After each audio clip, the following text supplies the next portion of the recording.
नमस्कार, मैं आदिति। अब अभी मेरे साथ देख रहे हैं जनता एक्सप्रेस। ଡାହାଣୀ ସନ୍ଦେହରେ ମାଆକୁ ହତ୍ୟା କରିଛି ପୁଅ। ଜନ୍ମ କଲା ମାଆକୁ ଚିହ୍ନି ପାରି ନାହିଁ ପୁଅ। ବୃଦ୍ଧାବସ୍ଥାରେ ପୁଅ ମାଆର ସାହାରା ହୋଇ ରହିବା ବଦଳରେ ଅନ୍ଧବିଶ୍ୱାସର ବଶବର୍ତ୍ତୀ ହୋଇ ଆଜି ସେହି ମାଆର ଜୀବନକୁ ନେଇଯାଇଛି ଇଏ ନରହନ୍ତା ପୁଅ। ଏଭଳି ଘଟଣା ମୟୂରଭଞ୍ଜ ଜିଲ୍ଲା ବେତନଟୀ ଥାନା ଅନ୍ତର୍ଗତ ଭାଲିଆଡିହା ପଞ୍ଚାୟତ ଅଧୀନ କଲରାଫୁଲିଆ ଗ୍ରାମରେ ଆଜି ସକାଳ 7ଟା ସମୟରେ ଘଟିଛି। ମାଆକୁ ଡାହାଣୀ ସନ୍ଦେହ କରି ହାଣି ଦେଇଛି ତା ନିଜ ପେଟରୁ ଜନ୍ମ ହୋଇଥିବା ପୁଅ। ମା ବାପର ଏକମାତ୍ର ପୁଅ, ଯାହାକୁ ଅତି ଆଦର ସହକାରେ ଖୁଆଇ ପିଆଇ ମଣିଷ କରିଥିଲେ, ସେହି ପୁଅ ଡାହାଣୀ ସନ୍ଦେହରେ ମାରିଦେଇଛି ନିଜ ମାଆକୁ। ତେବେ ସୂଚନା ମୁତାବକ ମୃତକ ବୃଦ୍ଧା ମା ହେଲେ 55 ବର୍ଷ ବୟସିଆ ରାଇମଣି ସିଂ। ଅଭିଯୁକ୍ତ ପୁଅର ବୟସ ମାତ୍ର 35 ବର୍ଷ। ନାଁ ତାର ତପନ ସିଂ। ମାନସିକତା ଅନ୍ଧତାର ଶିକାରୀ ହୋଇ ଡାହାଣୀ ସନ୍ଦେହକୁ ନେଇ ନିଜ ମାଆକୁ ହତ୍ୟା କରିଥିବା ହୋଇଛି ଅଭିଯୋଗ।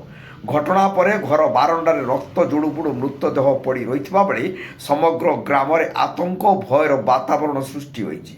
ଖବର ପାଇ ବେତନଟୀ ପୁଲିସ ସାଇଣ୍ଟିଫିକ୍ ଟିମ୍ ଘଟଣାସ୍ଥଳରେ ପହଞ୍ଚି କେସ୍ ନମ୍ବର 41/26ରେ ମାମଲା ରୁଜୁ କରି ତଦନ୍ତ ଆରମ୍ଭ କରିଛି।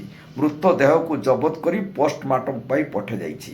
ଏଠି କଥା ଉଠୁଛି ବିଜ୍ଞାନ ଯୁଗର ଅନ୍ଧବିଶ୍ୱାସର ଇଏ କି କରୁଣ ପରିଣତି।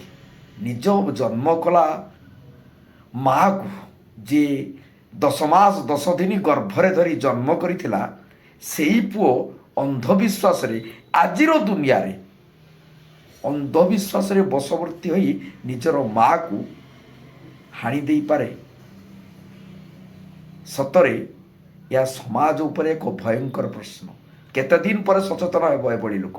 ରାଜଗୋବିନ୍ଦପୁରରୁ ଶିରିଷ ଚନ୍ଦ୍ର ମହାନ୍ତିଙ୍କ ରିପୋର୍ଟ, जनता एक्सप्रेस।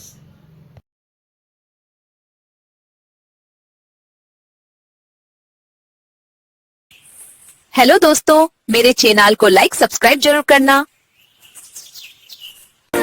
और जनता एक्सप्रेस देखना ना भूले।